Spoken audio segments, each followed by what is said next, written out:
adik-adik, berjumpa kembali dalam Alef Talk Kids Channel.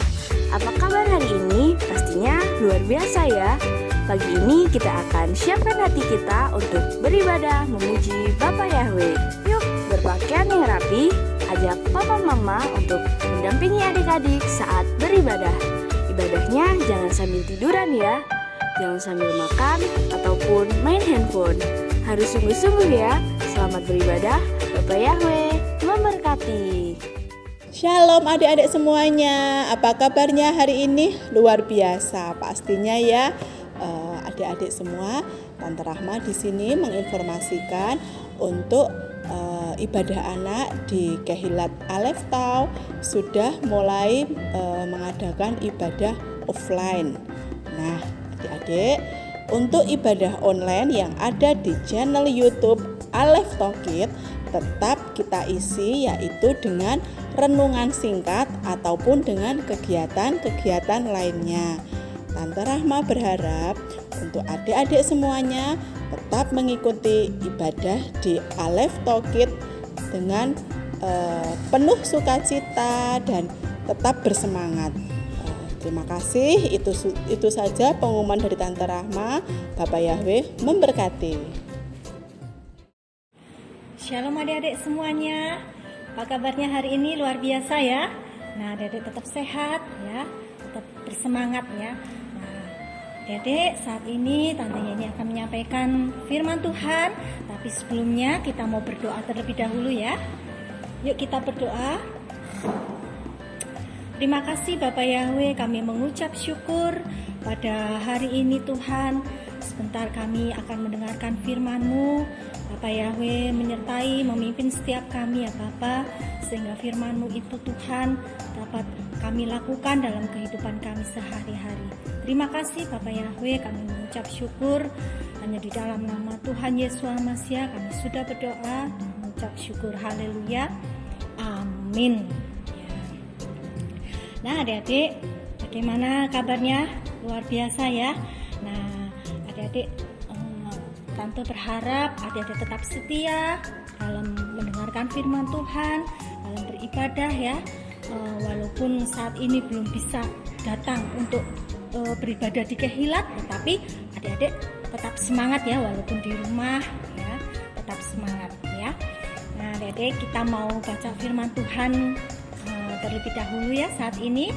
Yuk kita buka kitab sucinya. Kita buka pada Matius 4 ayat 1 sampai 4. Yuk kita baca sama-sama ya. Sudah ketemu semua?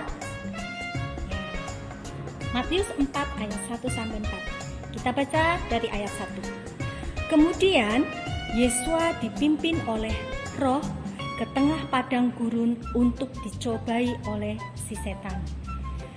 Ayat yang kedua, dan setelah berpuasa 40 hari dan 40 malam, sesudah itu dia merasa lapar. Dan setelah datang kepadanya, dia yang mencobai berkata, jika engkau adalah putra Elohim, katakanlah supaya batu-batu ini menjadi roti. Ayat 4. Namun seraya menanggapi, dia berkata, telah tertulis manusia tidak akan hidup hanya oleh roti, tetapi oleh setiap firman yang keluar dari mulut Yahweh. Nah, dari bacaan kitab suci ini ya, dari ayat ini, adik-adik tahu enggak ada cerita apa ya? Wah, ceritanya yaitu tentang apa? Tuhan Yesus ada di padang gurun, kemudian dia sedang apa? Sedang berpuasa adik-adik ya. Nah, adik-adik tahu nggak berpuasa? Adik-adik pernah berpuasa? Ada yang pernah, ada yang belum. Nah ya, berpuasa ini bisa tidak makan atau tidak minum ya. Jadi berpuasa itu mendekatkan diri kepada Tuhan ya, dengan cara berpuasa ya, menahan hawa nafsu ya, tidak makan ya, tidak minum ya. Nah, Tuhan Yesus ini berpuasa selama berapa hari adik-adik? Selama tadi di ayat yang ketiga, selama 40 hari. Wah, lama sekali ya. Nah, adik-adik coba dibayangkan saat berpuasa 1 hari saja ya, tidak makan, tidak minum ya, 1 hari saja, rasanya seperti apa? Seperti apa adik-adik? Rasanya lapar ya, lapar, kemudian haus banget. Apalagi kalau udaranya panas ya, wah rasanya lapar dan haus ya. Nah, Tuhan Yesus ini berpuasa 40 hari 40 malam, tidak makan, tidak minum di padang. Waduh, panasnya seperti apa ya. Nah, tapi Tuhan Yesus bisa melakukan itu ya. Nah, adik-adik, di sini setan tidak tinggal diam ya. Setan berusaha mencobai Tuhan Yesus ya. Dengan cara apa? Setelah Tuhan Yesus sudah berpuasa 40 hari 40 malam, setan itu datang, kemudian apa? Kemudian mencobai Tuhan Yesus dengan berkata, kalau engkau anak Elohim ya, ubah ini batu ya jadi roti. Waduh, bisa nggak Tuhan Yesus mengubah batu menjadi roti? Bisa nggak? Wah ya tentu bisa ya, betul ya adik-adik semua. Wah gampang sekali Tuhan Yesus mengubah batu menjadi roti, karena Tuhan Yesus itu maha kuasa ya. Nah, tetapi apa yang dilakukan oleh Tuhan Yesus ketika setan berusaha mencobai dia? Tuhan Yesus malah berkata apa? Dia tidak mengubah batu menjadi roti. Padahal Tuhan Yesus lapar ya.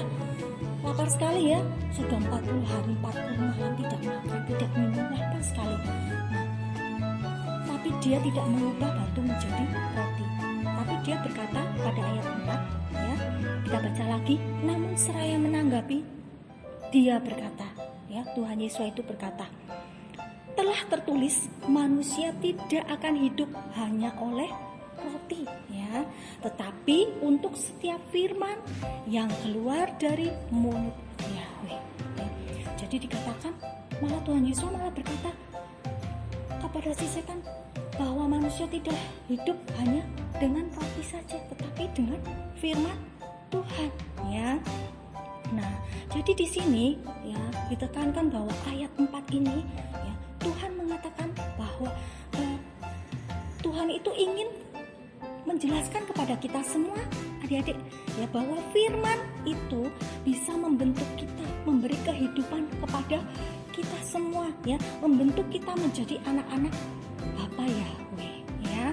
Bukan hanya makanan jasmani ya, makanan jasmani itu tadi seperti roti itu makanan jasmani ya, yang bisa membuat tubuh kita, makanan tubuh untuk tubuh kita itu makanan jasmani ya. Seperti adik-adik dianjurkan ya untuk makan makanan 4 sehat 5 sempurna ya, sayur, kemudian buah ya, lauk-lauk ya, kemudian apalagi, kemudian susu ya, dan banyak sekali yang harus adik-adik makan. Untuk apa? Untuk tubuh adik-adik, apalagi adik-adik masih kecil ya, supaya kalian bertumbuh dengan baik ya, bisa sehat, bisa kuat karena makan yang bergizi. Nah, tetapi di ayat 4 ini Tuhan mengatakan kepada kita supaya kita tidak hanya makan secara jasmani saja adik-adik ya. Ya, bukan hanya makanan yang kita makan ya, tempe, tahu, telur ya, bukan hanya itu saja, tetapi Tuhan ingin ya, kita mengimbanginya dengan makanan rohani ya. Nah, makanan rohani itu apa ya Tante? Nah, coba ada yang tahu makanan rohani kita apa? Selain makanan jasmani itu tadi roti ya, lauk-lauk ya, semua itu makanan jasmani untuk tubuh kita sehingga kita tambah tinggi, ada yang tambah gendut ya. Nah, tapi kalau makanan rohani, adik-adik tahu makanan rohani kita apa coba? Ya, betul. Makanan rohani kita adalah firman ya. Firman. Jadi selain kita memerlukan makanan jasmani untuk tubuh kita, kita harus mengimbanginya dengan makanan rohani ya. Nah, makanan rohani itu adalah firman Tuhan sendiri ya. Nah, jadi firman yang kita makan ya, itu merupakan gizi rohani kita, ya. Itu menjadi gizi rohani kita supaya rohani kita bisa bertumbuh, ya. Rohani kita bisa bertumbuh, kita bisa menjadi pelaku dari firman Yahweh, ya. Nah, adik-adik, firman Tuhan itu harus tinggal di dalam kehidupan kita. Itu caranya supaya gizi rohani kita itu bertumbuh, ya. Caranya apa? Firman Tuhan itu harus tinggal di dalam kehidupan kita. Nah, caranya gimana ya Tante supaya firman itu tinggal di dalam kehidupan kita? Kalau makanan jasmani supaya masuk ke dalam tubuh kita, kita harus makan, ya, supaya masuk ke dalam tubuh kita, ya. Nah, kalau makanan rohani juga harus masuk ke dalam tubuh kita, yaitu dengan cara apa? Yang pertama, ya, kita harus apa? Menerima firman Tuhan dulu, ya. Caranya menerima firman Tuhan gimana, adik-adik? Yaitu dengan mendengarkan firman Tuhan yang disampaikan oleh guru-guru ibadah anak, ya. Mungkin ada di streaming di YouTube, ya, firman-firman Tuhan yang disampaikan, ya. Itu kita bisa menerima firman itu, ya, melalui pendengaran kita, ya. Kita melihat kemudian kita mendengar, ya. Kita masukkan firman itu, ya. Kemudian bisa juga melalui apa? Pembacaan kitab suci, ya. Nah, seperti tadi awal kita baca, ya, Matius 4 ayat 1 sampai 4. Itu kita baca, ya, dengan membaca firman, ya, dengan mata kita baca, kemudian kita masukkan, kita terima, kita masukkan ke dalam ingatan kita, ya. Jadi melalui pendengaran, melalui kita membaca itu firman itu kita masukkan ke dalam ingatan kita, ke dalam pikiran kita. Nah, setelah kita masukkan ke dalam pikiran kita, terus kita apakan? Kita mulai merenungkannya, adik-adik. Ya, bagaimana Tante caranya merenungkan? Ya, merenungkan kita baca kembali, kita ingat-ingat kembali ayat itu. Misalnya ayatnya tentang hormatilah ayahmu dan ibumu, ya, supaya lanjut usiamu dan seterusnya. Nah, itu kalian renungkan. Jadi diingat-ingat maksud dari ayat ini itu apa? Oh, saya harus menghormati orang tua. Saya harus menghormati ayah, harus menghormati ibu. Itu merenungkan, ya. Nah, setelah direnungkan, apa yang harus kita lakukan, adik-adik? Apa cuma hanya merenungkan, oh, ayatnya seperti ini, harus hormat sama ayah, sama ibu, sudah? Ya, tentu saja tidak, ya. Tapi kita harus menjadi pelaku dari firman Tuhan, yaitu melakukan firman itu di dalam kehidupan kita sehari-hari, adik-adik, ya. Misalnya kita harus hormat kepada orang tua, ya. Ya, kita harus memakai ayat itu di dalam kehidupan kita sehari-hari menjadi petunjuk, ya. Saat kita mungkin saat kita mau memiliki pikiran yang tidak baik kepada orang tua, saya mau berbohong, saya takut ya sama papa, ya, kalau nggak bohong nanti, wah, ini kalau ngomong mesti dimarahin, ini saya tak bohong aja. Itu sudah ada dalam pikiran kalian mau berbohong kepada orang tua. Nah, itu adalah pikiran-pikiran yang tidak baik. Kemudian nanti firman Tuhan ini akan mengingatkan kepada kita. Kita sudah pernah membaca firman, ya. Kita kemudian sudah masuk ke dalam ingatan, ya. Kemudian kita sudah merenungkannya. Nah, kemudian prakteknya apa? Wah, nggak boleh nih berbohong nih. Kita harus hormat sama orang tua nih. Nah, kita nggak boleh berbohong. Nah, jadi firmannya itu akan menjadi petunjuk arah supaya kita bisa melakukan sesuai dengan firman Tuhan, ya. Kemudian mungkin ada perkataan adik-adik, ya, perkataan adik-adik mungkin mau marah-marah nih sama orang tua, dinasehati nggak nurut, ya. Kemudian adik-adik mau marah sama orang tua, sudah mau mengeluarkan kata-kata yang kasar, direm. nggak boleh nih ya.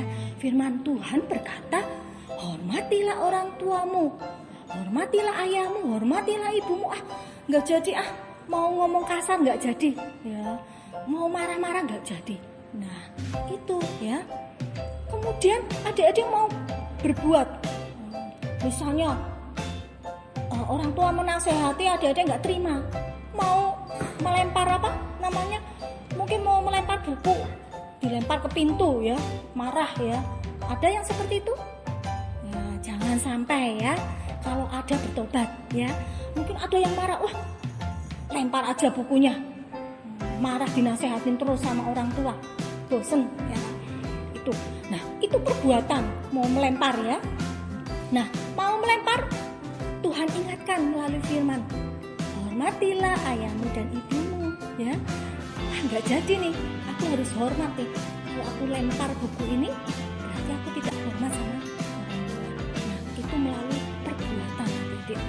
Jadi apa yang firman Tuhan sudah masuk ke dalam pikiran kita ya, itu bisa mengubah setiap kehidupan kita. Mengubah apa tadi? Pikiran kita ya. Tadinya pikirannya tidak baik, pikirannya jahat, menjadi pikirannya menjadi baik. Nah, kemudian perkataan kita, mau berkata-kata yang tidak baik, tidak sopan, mau berkata-kata umpatan ya. Kemudian firman mengingatkan sehingga mengubah kita, sehingga kita berkata-kata dengan sopan, tidak jadi berkata-kata kasar. Dengan perbuatan kita mau lempar buku ya, maka Tuhan dengan firman Tuhan itu mengingatkan kita sehingga kita tidak jadi lempar buku, tapi kita malah mendoakan orang tua kita misalnya ya, mendoakan supaya mama papa menjadi orang tua yang sabar, yang bijaksana, ya, yang baik, yang bertanggung jawab. Ya, itu malah lebih baik ya daripada kita lempar buku, lempar ballpoint ya misalnya seperti itu ya. Nah adik-adik, jadi Tuhan ya, saat ini Tuhan mengingatkan kepada kita pada ayat 4 tadi, yaitu jadi kita tidak hanya makan makanan jasmani saja, tetapi makan makanan rohani yang bisa mengubah hidup kita menjadi seimbang, sehingga hidup kita ya sehat, kuat, tetapi rohani kita juga sehat ya, rohani kita juga kuat, kita tetap setia dalam mengiring Tuhan ya. Jadi firman Tuhan itu bisa mengubah kehidupan kita menjadi anak-anak Tuhan yang baik, anak-anak yang anak-anak Tuhan yang cinta kepada Tuhan dan sesama ya adik-adik. Nah, jadi semua dapat diubah oleh firman Tuhan, tidak ada yang mustahil. Tapi syaratnya adik-adik juga harus membuka hati adik-adik ya. Saat ada firman Tuhan yang disampaikan, adik-adik jangan menutup hati adik-adik, tetapi buka lebar-lebar, terima firman Tuhan ya. Kemudian masukkan ke dalam hati, pikiran, renungkan dan lakukan di dalam kehidupan adik-adik semuanya ya. Jangan ada firman ditolak dulu ya, itu jangan ya. Kalau ada firman kemudian adik-adik tolak, ya udah firmannya cuma sampai di sini, mau masuk seperti adik-adik kalau mau makan ya, makan ayam nih ya, mau makan ayam, adik-adik nolak dulu, ayamnya masuk nggak ke dalam mulut? Ya tentunya tidak ya. Nah jadi firman itu juga sama, kalau adik-adik nolak firman mau masuk ya nggak jadi masuk ya, tidak jadi tubuhnya nggak jadi sehat, tidak, makanannya tidak jadi diolah ya, firmannya tidak jadi masuk ya. Nah oleh sebab itu, baik itu makanan jasmani, makanan rohani itu harus seimbang ya. Nah adik-adik, dan firman Tuhan hari ini adik-adik tante tidak panjang lebarkan ya. Nah sebelumnya ada ayat emas ya adik-adik. Yuk kita baca dulu ayat emasnya, kita buka dulu yuk kitab sucinya. Nah, ayat emasnya yaitu pada Yohanes 8 ayat 31 ya. Yohanes 8 ayat 31. Kemudian Yesus berkata kepada orang-orang Yahudi yang telah percaya kepadanya, jika kamu tetap tinggal di dalam firman-Ku, kamu adalah benar-benar benar-benar murid-muridku, ya. Sekali lagi adik-adik ya, Yohanes 8 ayat 31 ya.